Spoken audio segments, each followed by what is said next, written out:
Salam alaikum les enfants, salam les parents. Alors la dernière fois, nous étions soulagés de savoir que Uthman n'avait pas été tué par les Quraysh. Il était revenu sain et sauf auprès du prophète Ali salatu salam. Et à la suite de cela, il y a eu un pacte. Mais nous n'en parlerons pas aujourd'hui. Nous allons poursuivre sur la vie de notre Uthman.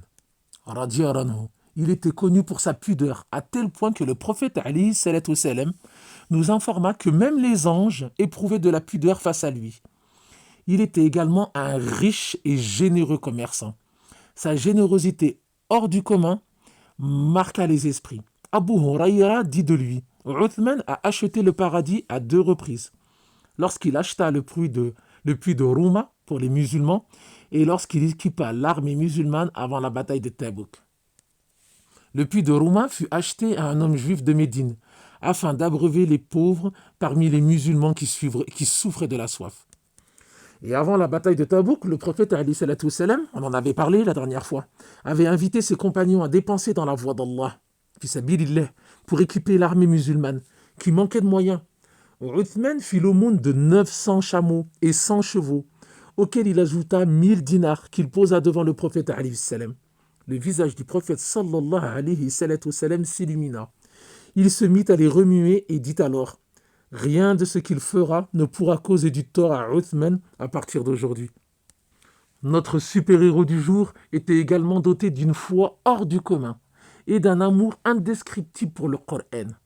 Il est rapporté qu'il lui arrivait de terminer la récitation du Coran en une unité de prière.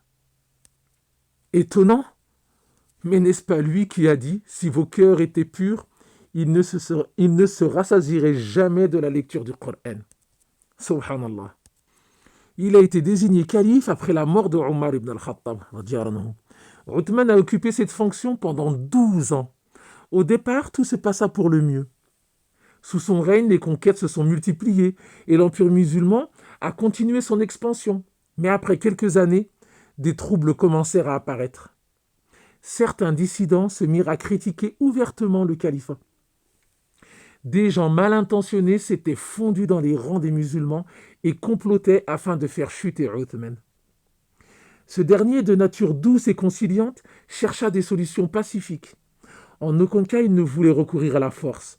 Il préférait mourir plutôt que de voir le sang des musulmans couler. D'autant que le prophète alayhi salatu salam lui avait annoncé qu'il allait mourir en martyr. Le sahaba Abu Moussa rapporte qu'il était un jour en compagnie du prophète alayhi salatu salam à l'entrée d'un verger, lorsqu'un homme demanda la permission d'entrer. Le prophète alayhi salam lui dit alors: donnez la permission d'entrer et annonce-lui la bonne nouvelle du paradis, après une épreuve qu'il atteindra. En ouvrant, il découvrit Uthman et lui annonça la nouvelle. Ce dernier loua Allah puis dit: c'est à Allah que l'on demande de l'aide et c'est en lui qu'on place notre confiance.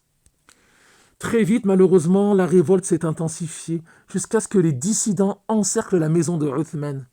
Ils ont siégé sa maison pendant 40 jours. À plusieurs reprises, les grands sahaba, encore vivants, ont voulu prendre sa défense, mais Uthman leur avait ordonné de ne pas intervenir, de peur qu'une guerre civile éclate.